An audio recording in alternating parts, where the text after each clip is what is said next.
I was born into whispers of fear. The midwife screamed when she saw me. The preacher stormed into our home before I could cry. And by the time I was old enough to walk, the village had already named me the Devil's Child. The mark on my chest, a jagged flame-shaped scar, red and angry as though seared into me by fire, was their proof. They said it was the signature of Satan, a sign of damnation, and that I would bring ruin to anyone who dared to stand beside me. Rocks were thrown at my back, mothers pulled their children away from me, and sermons were preached in which I was the subject, even if my name was never spoken. The soil turned dry one season. It was my fault. A cow miscarried. It was because I walked nearby. Every drought, every failed harvest, every tragedy was tied to me by their fear. So, they cast me out. I lived at the edge of the desert alone. My only company, the cruel winds and my own questions that tore me apart at night. I would lie beneath the stars, fingers tracing the cursed mark on my chest, wondering if God himself had hated me from the moment I drew breath.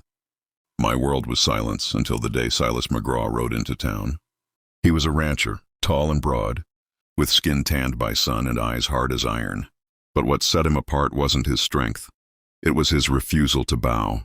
He saw me by the well, half-starved and covered in dust, and while others spat or hissed prayers at my presence, he tipped his hat and said words I never expected. "Ain't no mark that decides who a man is, only the choices he makes." Those words shook me like thunder. He offered me work, a place to sleep, food at his table. The preacher raged. The sheriff warned him. His own ranch hands muttered that siding with me was suicide. But Silas didn't care. He told them, "If this boy's cursed, then I'll share in his curse." And in that moment I felt something I had never felt before. Hope. But when one man stands against fear, fear doesn't fade. It strikes back harder, sharper, with fire in its hands. That fire came at midnight. Smoke filled my lungs as flames devoured the barn. The horses screaming as I dragged them from the blaze, sparks burning my arms. And through the haze of smoke, I saw them, faces I had known all my life. Men I once thought were neighbors, friends, family. They carried torches, their mouths foaming with scripture twisted into weapons. "The devil walks here. Purge the land," they cried. Their eyes were not filled with faith, but with fury. And standing between me and them was Silas McGraw. He stood tall, shotgun in hand, broad shoulders squared, his shadow cast long against the fire. The preacher pointed at him, his voice trembling as he roared, "You defy the will of God." But Silas didn't move, didn't blink.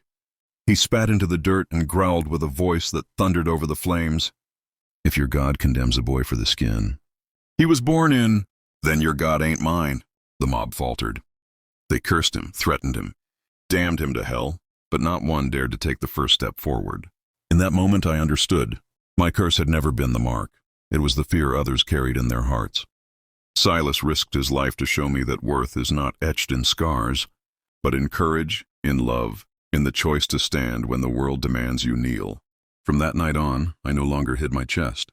I wore it as proof that I had survived, that I had been hated and yet endured, that mercy is braver than judgment. And now I speak to you, yes, you listening to this story. Maybe you carry a mark too. Maybe it's on your skin. Maybe it's buried deep in your past. Maybe it's in the scars no one else can see. They might call you cursed, broken, unworthy. But hear me, your mark is not your prison. It is your testimony. If this story lit a spark in your heart, don't let it die out. Subscribe to this channel, ride with this family, and together we'll defy the storms, we'll silence the fear, and we'll prove that no curse, no scar, no mark can ever strip away your worth. You are not what they say you are. You are stronger. You are chosen, and your story has only just begun.